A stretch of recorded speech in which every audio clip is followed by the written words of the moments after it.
Isoline, l'amoureuse, chapitre 11, par Marie de Fay. Le temps fila vite jusqu'au mariage. Sous la direction de Jehanne, les celliers furent remplis, le menu du banquet établi, la déclaration de la grande salle décidée. En grand secret, je fis faire ma robe de mariée, mais ma grossesse ne se voyait pas encore, alors on pouvait sauver les apparences. Je descendis précautionneusement les marches du grand escalier. J'avais le cœur qui battait fort, j'allais me marier. Je portais une robe en dentelle verte. Une des servantes m'avait fait un joli chignon, et j'avais par-dessus un voile immense qui me tombait au-dessous du visage devant et loin de moi derrière. Il serait tenu par deux petites filles de la famille de Thierry, qui pour le moment avaient plutôt l'air apeurées, blotties contre leur mère. Ah, mon enfant, me dit oncle Aldebert, vous êtes enfin prête. Dépêchons-nous, Thierry est parti depuis un moment déjà, et je n'ai plus mes jambes d'autrefois. Oncle Aldebert était superbe, à la pointe de la mode jusqu'à la canne sculptée. C'est lui qui me conduirait à l'hôtel, n'ayant plus de famille ni en frais, ni dans l'histoire que nous avions inventée avec Thierry. Je suis là, oncle Aldebert, on peut y aller. Je descendis la cour du château et la grande rue à son bras. Il y eut des applaudissements sur notre passage qui me firent chaud au cœur. Nous arrivâmes sur le parvis de l'église Noirdemonde. Tout le monde à la ville voulait voir le mariage du duc, mais l'église était déjà remplie avec les invités. Nous nous frayâmes un chemin jusqu'à l'entrée. Aldebert se rajusta. Les mères convainquirent les deux petites de prendre mon voile, et nous entrâmes. Les bancs étaient pleins.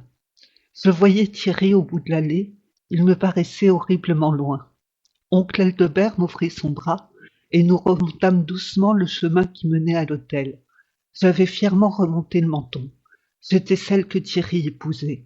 Parmi toutes les femmes qu'il connaissait, c'est moi qui l'avais choisie. Oncle Aldebert m'amena devant Thierry et alla s'asseoir avec un soupir de soulagement. Du coin de l'œil, je vis le roi installé au premier rang. Les mères récupérèrent leur progéniture, dont une s'était mise à pleurer. Je fixai éperdument Thierry. Il me regardait avec amour. Le prêtre commença sa messe en latin. Je n'y compris rien. De toute façon, je n'étais pas très familière des églises, ma mère et ma grand-mère n'y allant pas. Cela me parut long. J'avais hâte de devenir l'épouse de Thierry. Après la messe, des gens, sûrement de la famille de Thierry, vinrent lire des textes sur le mariage et sur l'importance d'y arriver pur. Nous y avions largement empiété sur cette condition. Quand le curé l'avait appris par Thierry, il avait tempêté, sermonné, rappelant au duc son devoir d'exemplarité, puis avait accepté de nous marier. Les textes étaient très beaux. J'en eus la larme à l'œil. Enfin, le prêtre annonça l'échange des alliances. Thierry se retourna, prit la bague des mains de son cousin Bertrand et me la passa à l'annulaire. Je me tournai vers Madeleine de Mirsa qui me tendit l'anneau. Je l'enfilai au doigt de Thierry. Je vous déclare donc mari et femme. Vous pouvez embrasser la mariée. Thierry souleva mon voile et me donna un long baiser amoureux qui fit sourire dans l'assistance. Puis il me prit la main et nous sortîmes de l'église. Mon cœur était si gonflé d'amour que j'avais l'impression qu'il allait s'échapper de ma poitrine. Sur le parvis, des vivats nous attendaient. Thierry agitait la main à droite et à gauche. Fais comme moi, me murmura-t-il. Nous prîmes une petite calèche toute décorée en vert et violet, les couleurs de Thierry, et remontâmes au pas vers le château sans cesser de saluer la foule. La grande salle était déjà pleine quand nous arrivâmes. Le roi se précipita, le premier. Mon vieux, je n'aurais pas cru assister à ton mariage. Félicitations à vous deux et beaucoup de bonheur. Moi non plus, je n'aurais jamais pensé me remarier. Mais j'ai rencontré Isoline. Thierry me regarda avec un sourire attendri. Et toi, belle Isoline, tu es heureuse me demanda le roi. Plus que je ne saurais le dire, Majesté. Thierry et moi reçûmes des dizaines de félicitations.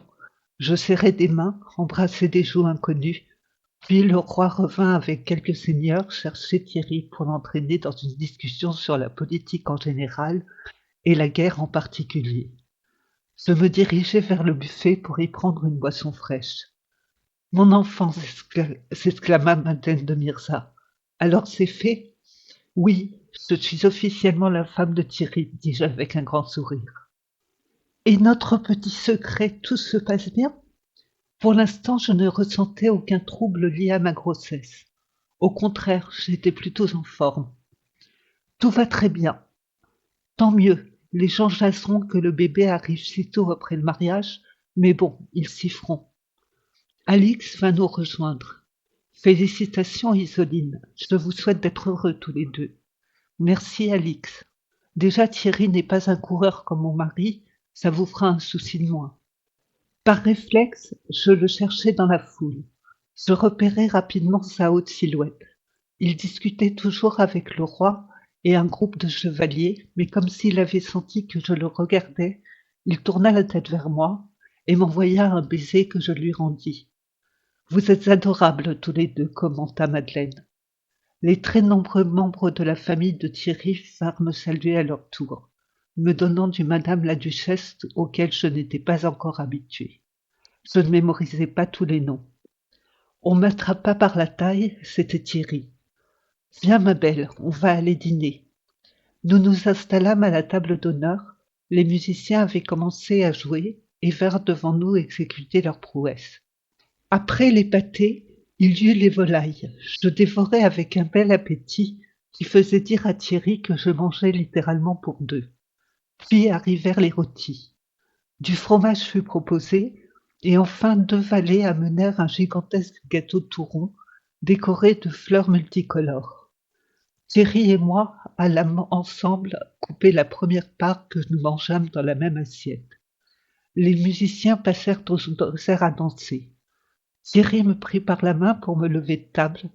Il ne sera pas dit que je n'ai pas fait danser ma femme à mon mariage. Il me fit tournoyer au son de la musique, je lui souriais follement. J'étais heureuse. C'était un des meilleurs moments de ma vie avec l'annonce de mon bébé. Puis je changeai de cavalier. Nous dansâmes une partie de la nuit. Thierry vint me chercher pour aller se coucher. Nous partîmes sous les plaisanteries graveleuses de l'assemblée. Au lieu de s'arrêter devant ma chambre, il me fit continuer 2 portes plus loin et entrer dans la sienne. C'était la première fois que j'y pénétrais. La pièce était dépouillée. Il y avait un grand lit, une table de travail encombrée de papiers, des coffres et une grande cheminée où brûlait un bon feu. Des armes traînaient çà et là. Bienvenue dans le nouveau chez toi, ma belle. Tu feras amener tes affaires, il y a de la place. Thierry est mon secrétaire où je prépare mes produits. Ah oui, c'est vrai. Il y a un petit atelier en bas, à côté de mon cabinet de travail. Tu y seras bien, je crois. Je me réjouissais d'avance. Un espace de travail rien que pour moi. Mais assez de détails pratiques. Comment te sens-tu, me demanda-t-il. Très bien. Tu n'es pas trop fatigué? Non, ça va, pourquoi? Parce que ce soir, c'est important. Nous allons faire l'amour pour la première fois en tant que mari et femme. J'allais le serrer dans mes bras. Oui, c'est important. Je suis tellement heureuse que j'ai l'impression que mon cœur va exploser. Vous voyez? Dis, ma belle, tu ne crois pas qu'il serait temps que tu me tutoies? Ça fait bizarre que tu me vois, d'autant plus que nous sommes mariés. Voyons, il fallait déjà que je m'habitue au madame la duchesse. Allais-je pouvoir le tutoyer? Je vais faire un effort, Thierry. C'est bien, petite. Viens, on va se coucher. À peine dans le lit, il m'enlaça et m'embrassa avec ferveur. Je lui rendis ses baisers. Depuis que je t'ai rencontré dans la forêt, tu m'obsèdes, me chuchota-t-il. Vous, toi aussi. Quand tu m'as ramené sur ton cheval, je voulais me blottir tout contre toi. Je t'aime, ma belle Isoline. C'est vrai, tu m'aimes tout court? Oui, c'est vrai, je t'aime tout court, comme tu dis. C'était la dose de bonheur supplémentaire qui allait faire définitivement exploser mon cœur. Moi aussi, je t'aime. Viens me montrer ça, dit-il en riant. Tu vas voir, le menaçai-je en roulant sur lui. Nous fêtâmes dignement notre nuit de noces. 3 fois.